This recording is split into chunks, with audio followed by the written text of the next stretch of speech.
empresa. Se você colocar uma empresa com larga escala e custos lá embaixo, e lucratividade lá embaixo, é puro dumping. Não fica um, que é o que não está ficando. O Brasil está dizimando toda a sua estrutura industrial, toda. Não está ficando pedra sobre pedra. E a notícia agora é que está chegando na indústria automobilística, cheia de proteções e incentivos. Você imagina o pobre do têxtil, o pobre do calçadista, que está nessa daí. Então, nós temos que resolver essas equações todas. Falei demais porque me apaixonei pelo auditório. Na sua fala, é absolutamente clara a necessidade, a imprescindibilidade do Estado no planejamento da economia, sobretudo para a manutenção das taxas de lucratividade das empresas. Ou seja, o Estado é imprescindível à atividade empresarial. O planeta já superou um modelo de capitalismo concorrencial e há no mundo inteiro, queiramos ou não, gostemos ou não, concordemos ou não, liberais ou não liberais, há um modelo, ou muitos modelos de capitalismo de Estado. Como fazer para que nós não tenhamos de volta no Brasil um modelo de capitalismo de Estado que privilegiou nos últimos 10 anos grandes empresas, lhes franqueou quase R$1 trilhão, e muitas vezes sem obedecer critérios de moralidade e de legalidade. Como fazer para ter um centro pensante dentro do Estado que seja capaz de planejar a economia do país sem se engajar em compadrios? É isso. Eu passei um período na Universidade de Harvard pensando se haveria algum standard, algum padrão que explicasse o êxito civilizatório de quem o tem e, por ausência, explicasse o fracasso civilizatório de quem não o tem. Eu tenho para mim, para discutir, que há um padrão. A institucionalidade aqui pouco importa, a retórica não interessa. Mas parece que o traço comum que explica o êxito civilizatório se repete. Volto a dizer, a institucionalidade varia conforme cada língua, cada história, mas, na prática, eu encontro 3 fatores. O primeiro, alto nível de formação bruta de capital, de poupança doméstica. Quem desenha isso é o sistema tributário, é o sistema previdenciário, é o mercado de capitais, enfim. E o sistema financeiro conectado com o mundo real, que o nosso desconectou-se absolutamente. A segunda premissa é uma coordenação estratégica governo, empresários e universidade. A institucionalidade, volto a dizer, pouco importa. Se você for na China hoje, você não entende. Eu tenho ido. Então, essa Huawei, eu não sei como é que pronuncia em chinês, essa Huawei, a sede mundial dela é uma sede absolutamente feita ao estilo stalinista de arquitetura. Aquilo não dá para enganar. Eles dizem que são empresa privada. Mas uma empresa privada não constrói um negócio daquele. Eu entro lá e você olha assim, é feita de propósito, para, como Stalin queria, diminuir o indivíduo e fortalecer a estrutura. Quer dizer, põe em relevo a estrutura e o indivíduo é um elemento pequeno diante da estrutura, do macro, etc, etc. O fato é que está deixando a Apple longe na corrida tecnológica. Na América do Norte, então lá na China é uma institucionalidade exótica, para ficar numa palavra bem more presidential também, né? Nos Estados Unidos é uma coisa também já muito azeitada. Então hoje eles estão trabalhando a terceira revolução industrial. Então você tem todas as encomendas militares, todas as encomendas de saúde, de aeroquestão, agora a tarefa é ir a Marte. E eles vão a Marte, mas não interessa ir a Marte propriamente, interessa tudo que está entre tomar a decisão de ir a Marte e estar pronto para ir a Marte em 10, 20 anos, em novos materiais, em supercondutores, em nanotecnologia, em engenharia genética, etc, etc, etc, etc. E isso é muito explícito da América do Norte. Depois você tem o modelo alemão, né, que acabou de reestatizar 374 empresas, basicamente de serviço público. O que se nota? O que se nota é que há uma brutal flexibilidade, que todos tomam suas decisões com inteligência e racionalidade. Nenhum deles toma decisão por arquétipos, por modelinhos, porque eu estudei em Chicago em 1840 e lá me disseram que o Estado tem que ser mínimo, não sei o que e tal.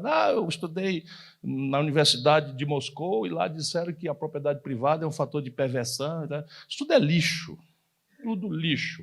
A flexibilidade, a inteligência, o olhar agressivo em cima do desafio da sua complexidade. E o terceiro elemento primicial do êxito civilizatório é investimento em gente.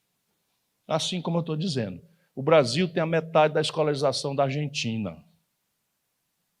O Brasil tem a metade da escolarização da Argentina. Cuba, um país miserável, mais pobre do que o estado do Ceará, tem 47 de cada 100 garotos de 18 a 25 anos na universidade. O Brasil tem 16. Isto é um mero número. Quando você se debruça para olhar que universidade nós estamos dando aos nossos filhos, aí dá vontade de chorar para quem tem a minha vivência de circular no meio universitário internacional, etc. Dá vontade de chorar. O paradigma pedagógico nosso é lixo puro, puro, puro, puro. Uma criança tomar banho, coisa mais chata para um adolescente é tomar banho, e no frio aqui em São Paulo, para sair, pegar o ônibus e chegar em casa, chegar na escola e está lá o professor numa lousa com um giz de costa dizendo que Pedro Álvares Cabral descobriu o Brasil por acaso, dia 22 de abril de 1500, isso é tudo mentira. E se fosse verdade, ele numa lan house, pobre como seja, ele entra num computador e viaja junto com Pedro Álvares Cabral. Ele consegue virtualmente visualizar Porto Seguro, do jeito que Pedro Álvares Cabral conseguiu visualizar na primeira hora, porque está tudo disponível. Isso são as tarefas que nós temos que fazer. No pragmático, o Brasil precisa sair da ilusão, as pessoas às vezes me entendem mal, do moralismo por si mesmo, para uma crença realista, que não é pessimista, é que a humanidade é falha. A obra humana é falha, o ser humano tende à corrupção. Sim, não precisa ser bater carteira dos outros, assaltar os outros. Isso é um extremo. Mas ontem eu estava conversando com um ilustre jornalista e ela, porque não sei o quê, papai, tá, só um minutinho. Aí eu era inimiga do fulano me convidando para ir na casa dele, eu nunca vou, não quero saber, ele não vai no mau caráter, não sei o quê, papai e tal. Aí um dia ele disse, mas o Carlos Slim vai estar lá. Ela disse, opa, eu sempre quis conhecer o Carlos Slim. Nesse caso, eu vou esquecer minha raiva toda, minha intransigência, e eu vou aproveitar essa oportunidade, sua corrupta. Né? Porque aí o camarada pega e malversa a verba do gabinete para moradia. Ora, o tamanho é só a oportunidade. Aí diz que usou para comer gente. Isso é o nosso presidente da República. Desculpa que eu estou repetindo palavras presidenciais que são cada vez menos repetíveis. Né? Mas a gente não pode brincar com isso, não. Então, usou a verba da coisa. Eu fui deputado com ele, junto com ele. A verba que eu não usava, eu devolvia. Nunca fiz propaganda disso, não.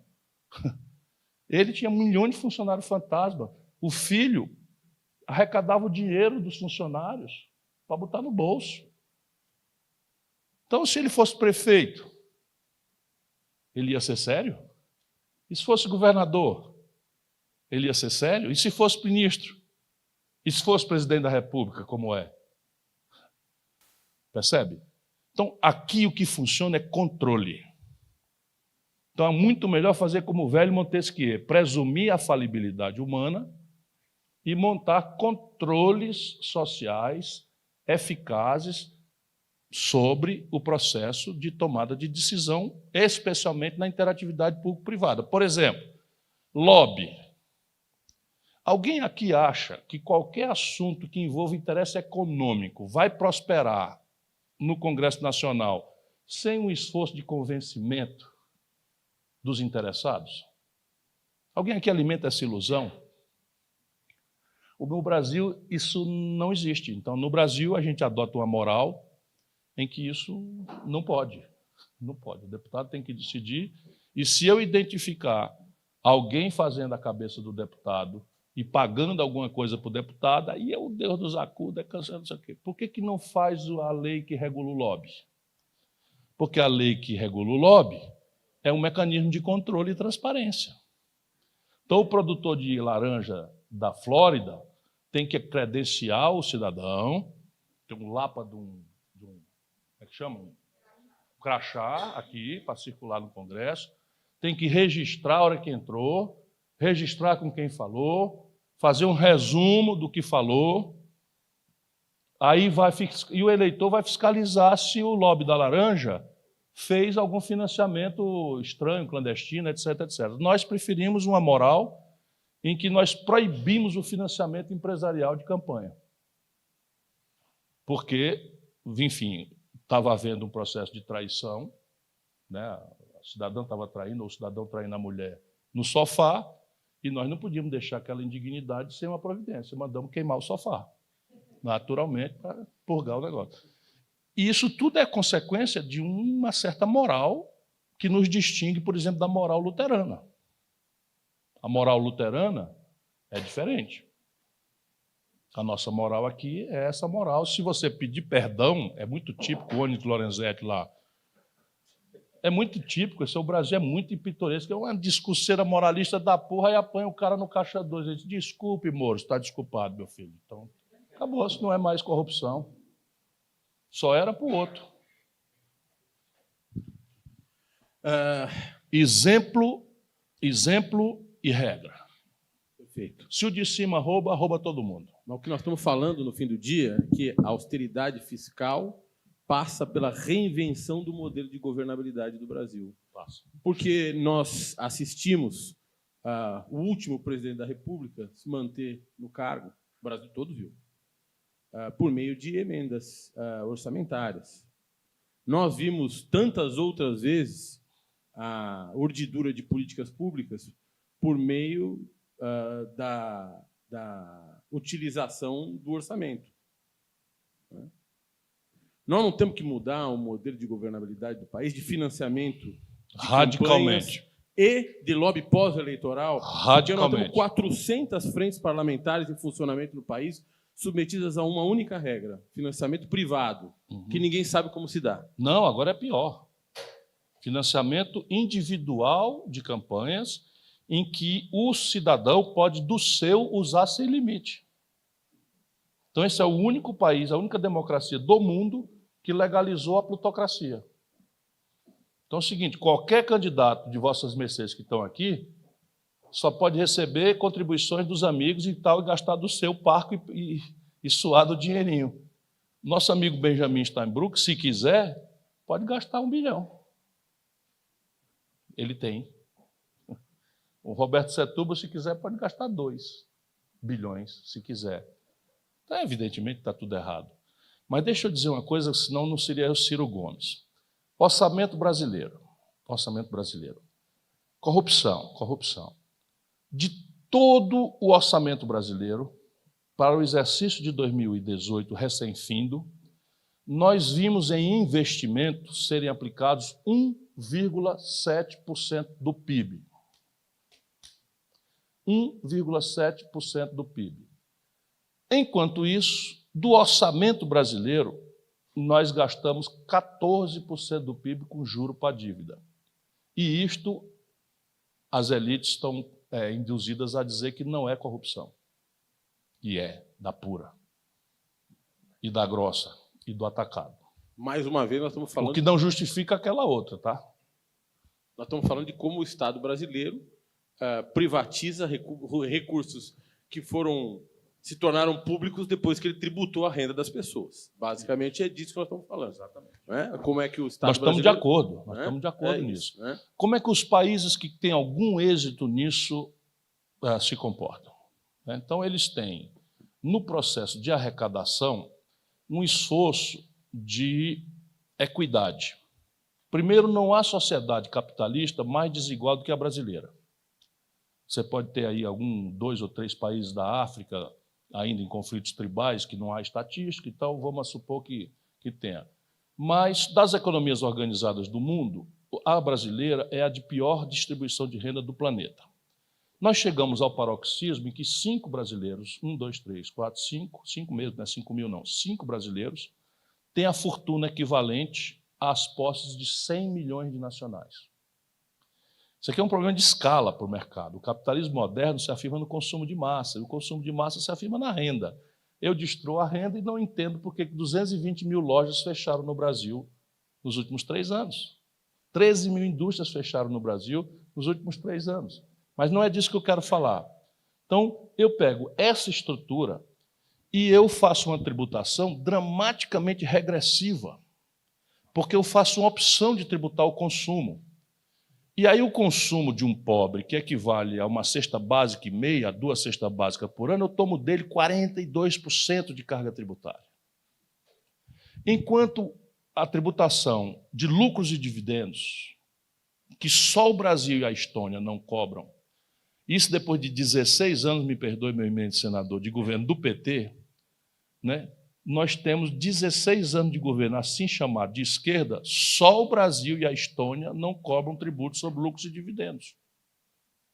Qual é a explicação para o meu cidadão ali morrer com 27,5% no salário dele, na remuneração dele, e o camarada que recebe 9 bilhões de reais, uma família, 4 famílias recentemente receberam 9 bilhões de reais, é o Banco Itaú, distribuiu para 4 famílias sem pagar um centavo de lucros e dividendos. Todos esses incentivos que foram dados para as multinacionais dos automóveis foram transformados em lucros e dividendos e remetidos para o estrangeiro com 0 tributo.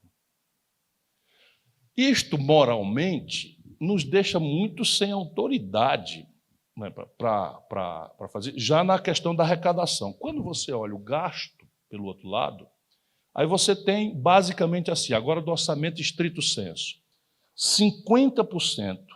O orçamento, só para esclarecer, é a estimativa de todas as receitas e a estimativa de todas as despesas por ano. Se pratica ou não é outro assunto, né? Mas é um plano em que eu prevejo, no ano anterior, todas as receitas e todas as despesas. No orçamento de 2019, estão previstos 51% do orçamento para juro, rolagem e amortização de dívida. 51%. Do orçamento brasileiro estão previstos. Nós não vamos pagar um centavo, porque estamos em déficit primário. Não vamos pagar um centavo. De novo, os bancos estão brincando com fogo, porque vai contabilizando, vai contabilizando, vai contabilizando, vai contabilizando, e um dia o credor não paga. Ou não paga, ou vem a inflação e torra isso. Nós conhecemos o filme. Mas, enfim, mas não querem ouvir, não querem falar e continuam na brincadeira.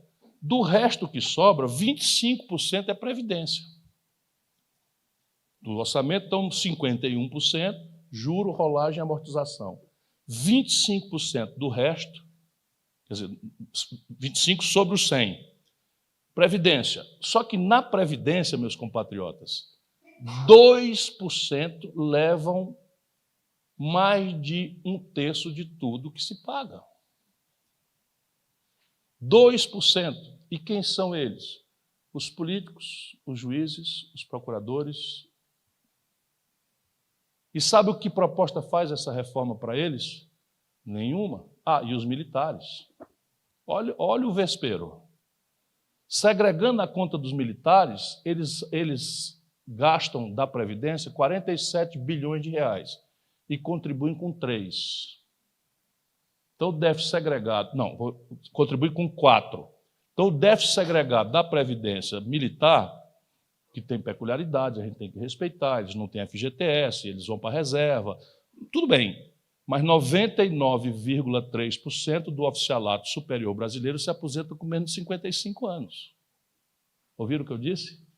99,3% do oficialato superior brasileiro se aposenta com menos de 55 anos. E contribui com 47 e arrecada 4. O déficit deles é de 43. Cadê eles na proposta? O salário do aposentado, comerciário, industriário, operário da construção civil, etc., aposentado, é de R$ 1.240. O salário do judiciário é de R$ 18.800. O salário do legislativo é de R$ 26.000, a aposentadoria. Cadê a previdência para eles? Percebe? São imoralidades que, se você não fizer uma coisa séria, eticamente defensável, como é que vai pedir sacrifício para as pessoas mais pobres? O cartão corporativo da Presidência da República é para pagar as coisas do palácio. Para não ser demagogo, tem ali a guarda, tem ali a alimentação da segurança, tem uma série de coisas e tal, mas tem também o roupão de fio de linho egípcio. Eu conheço o palácio, já usei, né, como visita, né, e tal, e tem as comidas, e tem as coisas e tal. Aumentou 16% agora. O cartão corporativo, quando eu fui ministro, eu recebi um cartão corporativo. Eu disse, que arrumação é essa? Fazer um cartão corporativo, sim, e daí? Disse, não, bota do bolso, quando precisar, você usa por aí. Sim, quer dizer, eu tomo uma cerveja e... É, isso aí mesmo. Se não, senhor, diga lá que eu não quero, não. Mandei registrar, mandei devolver. Só estou contando isso agora porque, caramba, 16% de aumento no cartão corporativo da família real, numa hora dessa. Por que moral nós vamos ter para pedir sacrifício ao nosso povo? Eu queria... A gente ia falar de Previdência, mas você foi e tratou do assunto. Eu queria falar um pouquinho de distribuição de renda. Nós temos vivido uma certa demonização da solidariedade no Brasil, como se nós tivéssemos uma população, uma sociedade solidarística. Eu não acho que nós, algum dia, tivemos uma sociedade solidarística, mas, nesse momento, talvez nós tenhamos ideologizado a solidariedade de alguma maneira. Qual é o seu pensamento sobre a política de distribuição de terras no Brasil e ocupação urbana? O problema da moradia nas cidades e o problema da distribuição de terra no campo. Nós perdemos o passo, e essa é uma agenda a rural, é uma agenda dos anos 50, que não funciona mais, por conta desses episódios que eu disse.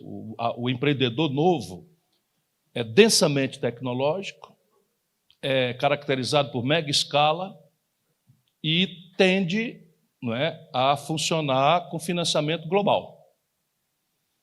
Se eu faço a reforma agrária ao modo dos anos 50 de ser, STED, não sei o que e tal, eu confino uma família a 1 hectare, a 2 hectares, e eu, por definição, estrangulo ele na escala, condeno ele a um mecanismo de financiamento ineficaz, que vai ser sempre, acaba sendo um subsídio do Estado, e condeno ele a não se adensar tecnologicamente. Então, é preciso o quê? Garantir o latifúndio? Não, também não.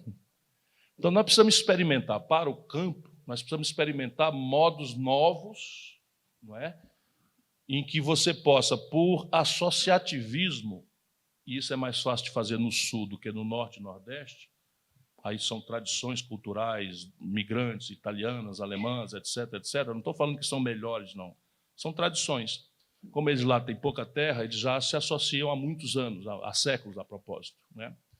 Mas a França, para manter uma pequena agricultura, uma pequena fazenda, já gasta para subsidiar uma vaca per capita mais do que gasta para manter uma criança numa creche francesa, por cabeça. É uma opção. No caso brasileiro, francamente, um zoneamento econômico e ecológico nos permitiria resolver o problema da terra e ainda chamar a gente. Percebe? Como é estúpida a nossa falta de projeto. Então, você tem uma certa cobiça, que é o adensamento da infraestrutura. Então, um negócio que inventaram até um nome que chama gentrificação. Então, você lança no Rio Grande do Sul uma infraestrutura semi-perfeita, escoamento por asfalto, energia rural, etc., etc., etc. Então, a luta pela terra vai para lá, e onde já não é lugar de latifúndio, a não ser a metade sul, que não por acaso a metade sul é o lugar que mais empobrece relativamente no Brasil, porque não entendeu ainda que a pecuária extensiva, de corte, etc., não funciona mais, porque o Uruguai está do outro lado fazendo outro tipo de pecuária, né, com adensamento tecnológico, com acesso a mercado globalizado, com financiamento completamente diferente daquilo que é disponível para o empreendedor brasileiro. No Nordeste e na Amazônia, já o assunto é outro, completamente distinto, porque aqui, veja como a gente precisa conhecer o Brasil. O semiárido, se você botar 10 hectares, você não cria um boi. Em 10 hectares. Em Tocantins, você cria 10 bois num hectare. Então, o tipo de atividade econômica vai variar muito do tipo de... E qual país do mundo tem as alternativas que o Brasil tem? Nenhum. A China depende vitalmente do mundo exterior a ela para comer. Depende vitalmente para os insumos básicos da indústria. Por exemplo, Brasil e Austrália.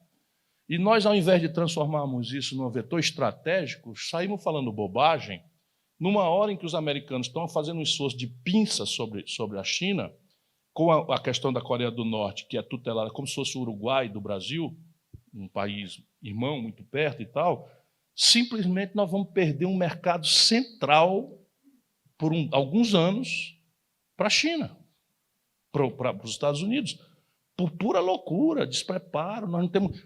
Me diz uma coisa, que dia foi... Eu sou candidato a presidente da República, eu disse inúmeras vezes, eu fui 3 vezes, portanto, eu sou obrigado mesmo a conhecer as pessoas, a geografia do país e tal. Que dia foi, Suplicy, que alguém pediu para nós para mudar a Embaixada do Brasil de Tel Aviv para Jerusalém? A gente frequenta aqui, eu sou funcionário fui funcionário do Benjamin Steinbrück, que é judeu. Ele nunca disse, Ciro, rapaz, fala com teus amigos aí, vamos tirar. Ninguém pediu isso. Aí o maluco inventa.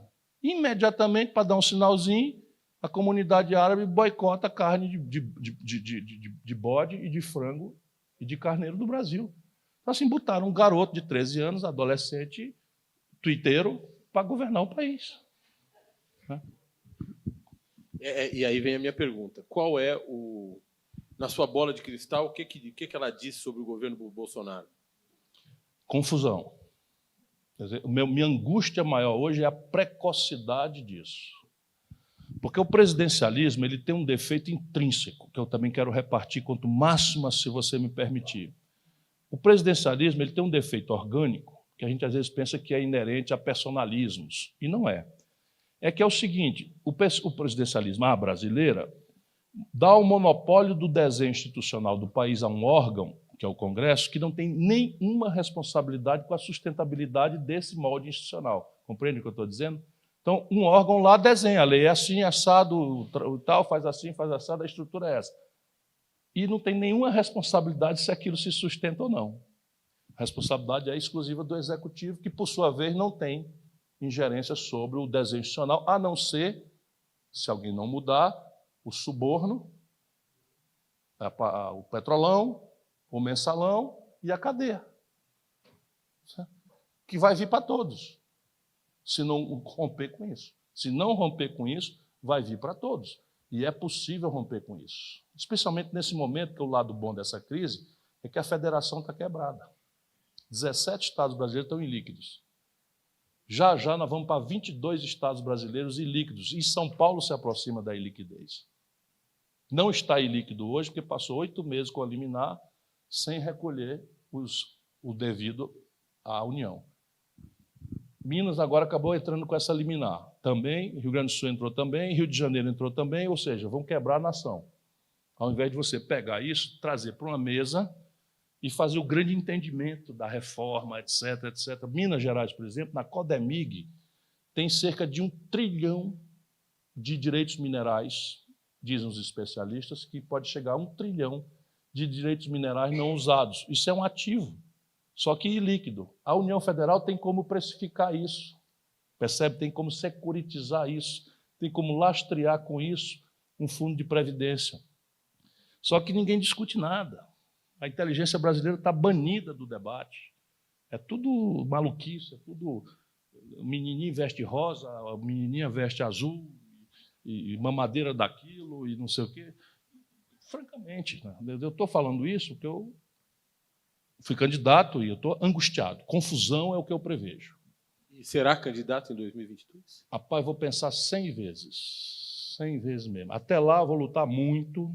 Estou escrevendo um livro, está pronto, tentando ajudar o jovem brasileiro a entender essa esculhambação, como é que a gente poderia sair. Mas candidato mesmo, só assim, depois de pensar muito.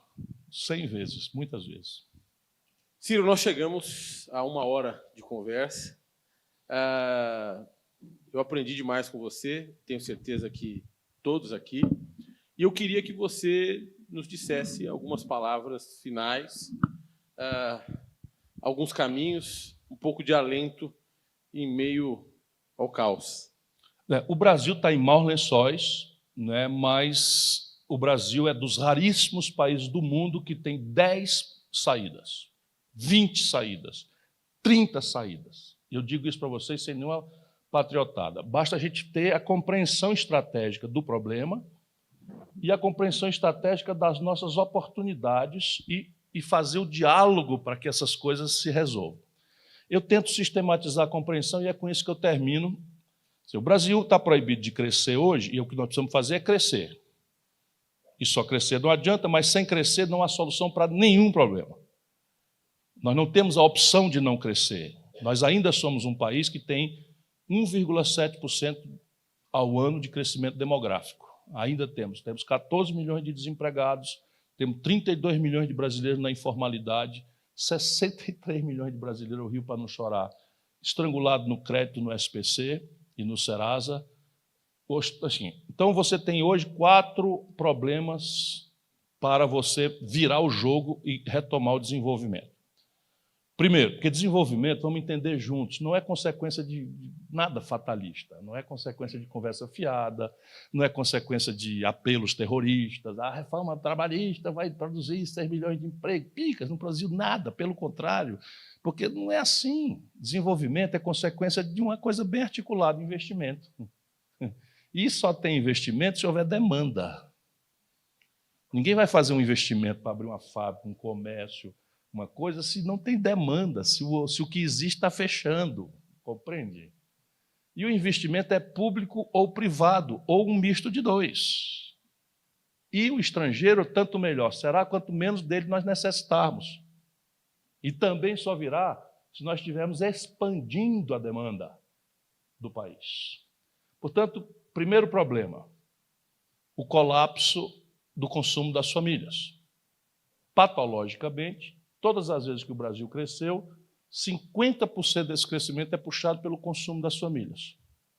Hoje, o consumo das famílias está comprometido por essa soma macabra de 14 milhões de desempregados, 32 milhões de pessoas na informalidade e 63 milhões de pessoas com nome no SPC.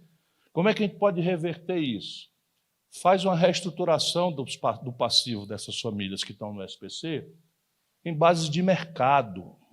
Na campanha debocharam, quiseram tal. E quem transformou isso em hit não fui eu, apenas eu estudo. O assunto é nesse contexto aqui. Por quê? Porque o leilão do Serasa dá 70%, 80% de desconto, mas cobra os 30% à vista, e o miserável não tem. Qual é a ideia? A ideia é que o Banco do Brasil compre essa dívida com desconto de 70%, 80%, porque o governo poderoso, como poderia ser, uma mediação, aumentará esse desconto. E renegocia esses 30% com juro de 10%, que é muito alto. Só que o juro que o miserável está pagando é 350, 400. Então, o Banco do Brasil ganha dinheiro, o cidadão volta a ter crédito, volta a poder, enfim, restaurar o consumo, etc. Então, você aqui é o começo disso. É o primeiro, uma estratégia para restaurar o consumo das famílias. Segundo, o investimento empresarial. O Brasil, de tanto brincar de juro alto, e é impressionante como as pessoas não querem ouvir este número. O Brasil, de tanto brincar de juro alto, hoje tem um estrangulamento na capacidade empresarial de pagar. Então, o conjunto de débitos empresariais registrados hoje é de 3 trilhões de reais. Essa é a dívida consolidada privada brasileira. 3 trilhões de reais. Notícia terrível. 600 bilhões de reais, dos quais caminhando aceleradamente para crédito de recuperação duvidosa. Consequência prática, o sistema financeiro tradicional retraiu-se completamente, porque ninguém está pagando mais ninguém. Ninguém está renovando papagaio aqui de nada, nem de ninguém na praça, em São Paulo. Certo? Aí você tem os tombos, aí você assim, milagre, quando a Oi ganhava dinheiro, quem operava era Itaú, Bradesco, Santander e tal. Quando a Oi quebrou, pediu recuperação judicial, fomos atrás dos débitos, tudo com o Banco do Brasil, Caixa Econômica e BNDES. Isso é o capitalismo brasileiro, né? Na hora do lucro, privado, na hora do prejuízo, espeta nas costas do povo, né? Isso tudo é dado, real aqui. Então, o endividamento empresarial, tem um professor em Colômbia, como é o nome dele? Felipe Rezende, ele atribui a este fator, e somente a ele, a impotência do Brasil crescer. Nós estamos somando outros fatores, mas isso daqui não vai acontecer espontaneamente. E o Brasil tem 386 bilhões de dólares de uma reserva cambial, caríssima para rolar, para manter, que você podia fazer um fundo soberano e fazer uma espécie de redesconto na base de empréstimo, com garantia real, com RED por conta do freguês, só que você ia trocar juro brasileiro por juro internacional, que, volto a dizer, ainda é uma janela de oportunidade, está negativo. Então, aqui está outra razão e aqui uma pista de solução. Terceiro, o colapso do investimento público. Desde que se mede esse índice, o Brasil, em 2018, fez o menor investimento desde a Segunda Guerra Mundial. Desde que se mede. 1,34% do PIB, juntando Estados, União e município, tudo junto. Só para vocês terem uma ideia, o Geisel investiu 2,75% do PIB. O Lula chegou a investir algo ao redor de 2% do PIB. Só a União Federal. Nós estamos junto tudo, 1,34%. Portanto, uma reforma fiscal se impõe. Se impõe. Agora, essa reforma fiscal feita pelo lado da despesa é contracionista. Agrava a depressão econômica. Agrava a depressão econômica, agrava o desemprego, agrava o desfinanciamento da Previdência, agrava o desemprego, agrava tudo. Portanto, tem que ser uma reforma fiscal equilibrada e feita aí com muita imaginação, com muita capacidade de ser justo, não é? De fazer um impacto nacional de retomada do desenvolvimento brasileiro. Mas tem saída, tem 10 saídas, 20 saídas, 30 saídas. E, por fim, a questão exterior. Como eu vinha falando, a gente não dá muita bola disso, porque nós somos um país grandão demais. Mas o Brasil também está proibido de crescer, porque cada vez que a gente cresce por esses surtos de consumo, explode a base de importação do país, porque nós, recentemente, desaprendemos a produzir o que é padrão nosso de consumo. Fibra de roupa, química fina, meio de diagnóstico médico, 80% do valor de um carro parado aí fora, montado aqui no ABC, vem de fora, a parte rica do carro, tudo. Então, cresceu 2%, apresenta um buraco de 130, 150 bilhões de dólares.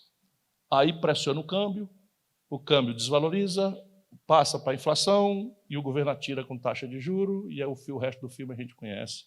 Desde o Fernando Henrique, segundo governo, nós estamos vivendo essa estupidez técnica e entra governo e sai governo, e um é de direita, outro é de centro, outro é de esquerda, todos repetindo a mesma coisa por falta de imaginação e de debate. É por isso que... Então, resolver essa equação impõe a gente decidir agora por uma política industrial e de comércio exterior. Porque é vã a ilusão de que nós vamos pagar nosso modo desejável de consumo, não é? Moderno, eletroeletrônico, microeletrônica, informática, biotecnologia, química fina, meio de diagnóstico moderno, com feijão, soja, milho, carne in natura, essa conta não fecha. Ainda mais perdendo mercado, como nós estamos perdendo, e perdendo preço. Antes do mercado, já estamos perdendo preço pesadamente. Só para vocês terem ideia, 97% da soja brasileira do ano passado, no fim do ano, que era a safra, nós vendemos para a China. Nós vamos perder metade desse mercado agora. Então, o preço da soja já despencou, precificando antecipadamente essa tragédia que o nosso governo produziu. Com esse bando de boçal, né? Eu tinha até prometido que só ia examinar isso com 100 dias, mas está ficando impossível você não denunciar esse bando de boçal que está aí mandando no país, brincando de governar. Então, uma política industrial e de comércio exterior é uma decisão política para tomar. Poucos e raríssimos países do mundo têm potenciais visíveis, que estão sendo desmontados. Potencial número 1, complexo industrial da saúde. Sabe quanto a União Federal, só o governo federal importou, em 2018, do estrangeiro, para o complexo industrial da saúde, fármacos, próteses, cama de hospital, bengala e tal, 17 bilhões de dólares. 17 bilhões de dólares. Você imagina que a iniciativa privada, mais os estados e municípios, que a gente não consegue consolidar o dado, isso dá mais 2 vezes isso. Estamos falando de 50 bilhões de dólares por ano, de menos mais. Deixar de importar.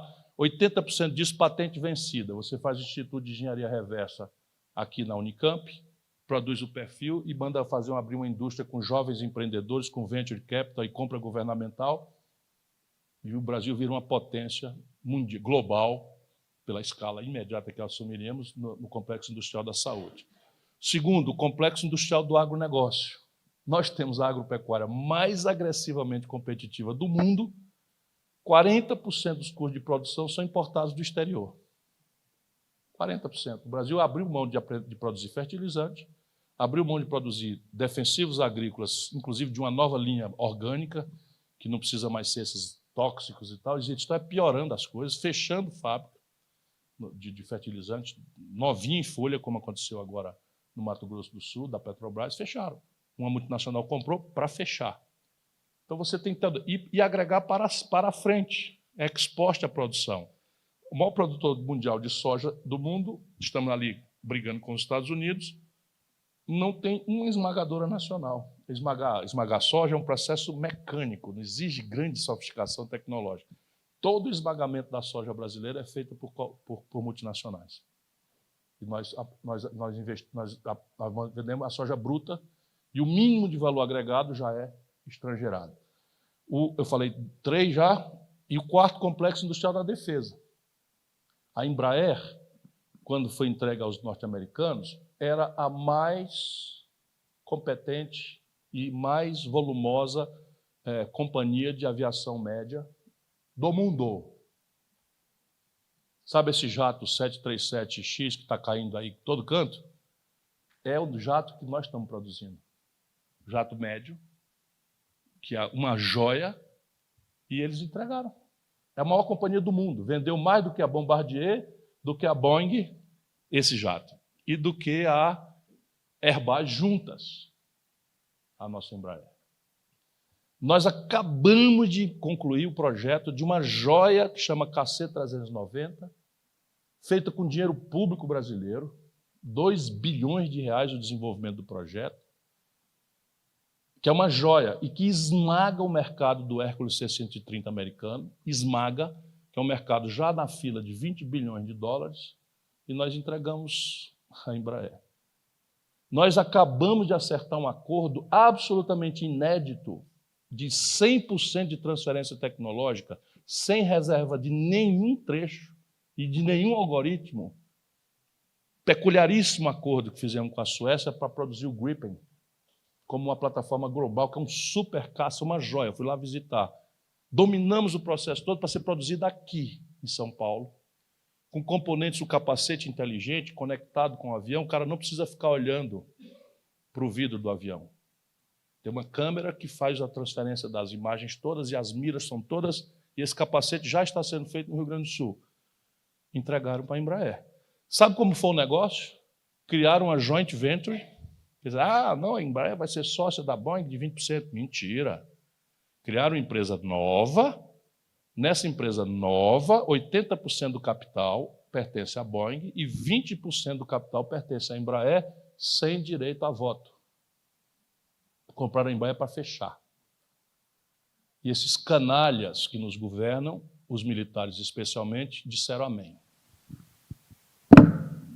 Eu gostei muito da entrevista.